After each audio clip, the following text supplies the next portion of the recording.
NRI വാർത്തകൾ. Asian വിപണികളിലേക്കുള്ള crude oil വില Saudi കുറയ്ക്കുന്നു. ഒക്ടോബറോടെ കുറഞ്ഞ വിലയിൽ ക്രൂഡ് ലഭ്യമാകുമെന്നാണ് പ്രതീക്ഷ. അറബ് ലൈറ്റ് ക്രൂഡിന്റെ ഒക്ടോബറിലെ ഔദ്യോഗിക വിൽപ്പന വില ബാരലിന് 50 മുതൽ 70 സെന്റിനിടയിൽ കുറയുമെന്നാണ് പ്രതീക്ഷിക്കുന്നത്. മിഡിൽ ഈസ്റ്റ് ബെഞ്ച്മാർക്ക് ദുബായിലെ ഇടിവിനെ തുടർന്നാണ് ഈ നീക്കം.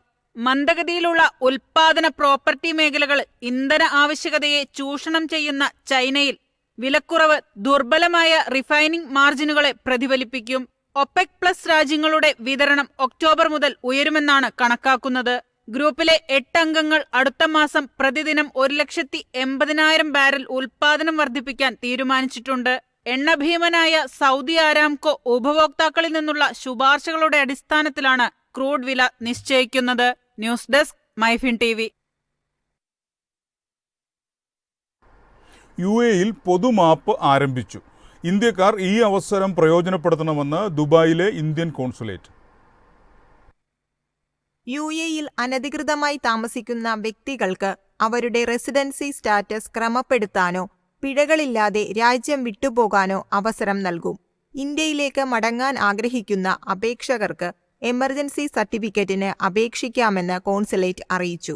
തങ്ങളുടെ റെസിഡൻസി സ്റ്റാറ്റസ് ക്രമപ്പെടുത്താൻ ആഗ്രഹിക്കുന്ന അപേക്ഷകർക്ക് ഹ്രസ്വസാധുതയുള്ള പാസ്പോർട്ടിന് അപേക്ഷിക്കാം. നാട്ടിലേക്ക് പോകേണ്ടവർ ഔട്ട് പാസും ഇവിടെ തന്നെ തുടരാൻ ആഗ്രഹിക്കുന്നവർ ഹ്രസ്വകാല പാസ്പോർട്ടുമാണ് എടുക്കേണ്ടത്. പൊതുമാപ്പ് സേവനങ്ങൾ കോൺസുലേറ്റ് സൗജന്യമായി നൽകും. എമർജൻസി സർട്ടിഫിക്കറ്റിനുള്ള ഫീസ് തൽക്കാലത്തേക്കില്ല. ഹ്രസ്വകാല പാസ്പോർട്ടിന് BLS കേന്ദ്രങ്ങളിൽ നിശ്ചിത ഫീസ് നൽകി അപേക്ഷിക്കണം. ദുബായിലെ കോൺസുലേറ്റ് ജനറൽ ഓഫ് ഇന്ത്യയിലും ദുബായിലെ അവീർ ഇമിഗ്രേഷൻ സെന്ററിലും ഫെസിലിറ്റേഷൻ കൗണ്ടറുകൾ ആരംഭിക്കും. ഇന്നു മുതൽ കോൺസുലേറ്റിലെ ഫെസിലിറ്റേഷൻ കൗണ്ടർ 8 മണിക്കൂർ മുതൽ 18 മണിക്കൂർ വരെ പ്രവർത്തിക്കും. News desk MyFin TV. സൗരോർജ്ജ ഉൽപ്പാദനത്തിലും യൂറിയ കയറ്റുമതിയിലും മുൻനിര രാജ്യമാകാൻ തയ്യാറെടുക്കുകയാണ് ഖത്തർ. വൻ പദ്ധതികൾ പ്രഖ്യാപിച്ച് ഖത്തർ എനർജി. ലോകത്തിലെ ഏറ്റവും വലിയ സൗരോർജ്ജ ഉൽപാദന പ്ലാന്റ് ദുഖാനിൽ പ്രവർത്തനം ആരംഭിക്കുന്നതോടെ ഖത്തറിലെ സുസ്ഥിര ഊർജ്ജോൽപാദനം ഇരട്ടിയാകും.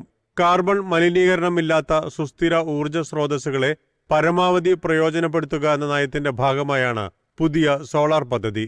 2000 മെഗാവാട്ടാണ് ദുഖാനിലെ പദ്ധതിയുടെ ശേഷി. ഖത്തറിലെ വൈദ്യുതോൽപാദനം 2030ഓടെ 4000 മെഗാവാട്ടായി ഉയരും.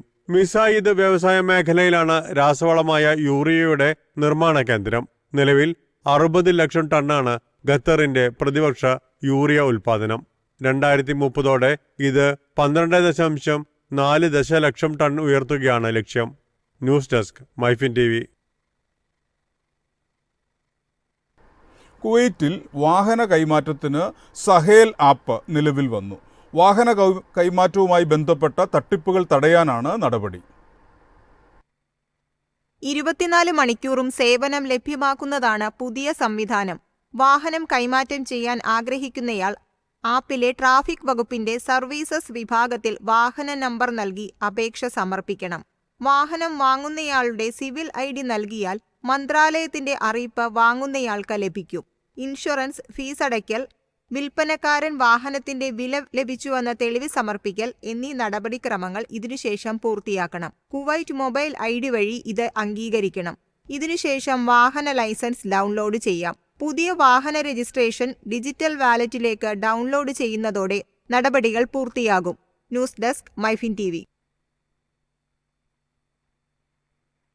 സൗദി അറേബ്യ ഭക്ഷ്യസുരക്ഷ കർശനമാക്കുന്നു. നിയമലംഘകർക്ക് 1 ദശലക്ഷം റിയാൽ വരെ പിഴ ചുമത്തും. ഭക്ഷ്യസുരക്ഷ ഉറപ്പാക്കാൻ ഫുഡ് ആൻഡ് ഡ്രഗ് ജനറൽ അതോറിറ്റിയാണ് നടപടികൾക്ക് നേതൃത്വം നൽകുന്നത്. കാലാവധി കഴിഞ്ഞ ഭക്ഷണ സാധനങ്ങൾ വിൽക്കുന്നത്, മായം ചേർത്ത ഭക്ഷണങ്ങൾ വിൽക്കുന്നത് തുടങ്ങിയ കുറ്റകൃത്യങ്ങൾ വൻ പിഴ ചുമത്തും. ഇത് സംബന്ധിച്ച് പുതിയ നിയമത്തെക്കുറിച്ച് സെപ്റ്റംബർ 15 വരെ പൊതുജനാഭിപ്രായം സ്വീകരിക്കും. ഇതിനുള്ള സർവേ ആരംഭിച്ചിട്ടുണ്ട്. നിയമലംഘനങ്ങളുടെ തരംതിരിച്ചുള്ള പട്ടികയും പിഴകളും സർവേയുടെ ഭാഗമായി ലഭിക്കുന്ന നിർദ്ദേശം അനുസരിച്ച് പരിഷ്കരിക്കും. കാലാവധി കഴിഞ്ഞ ഭക്ഷണങ്ങൾ വിൽക്കുന്ന ഹൈപ്പർ മാർക്കറ്റുകൾക്ക് 20,000 റിയാലും ചെറുകിട ഗ്രോസറികൾക്ക് 12,000 റിയാലും പിഴ ചുമത്തും. News desk MyFin TV.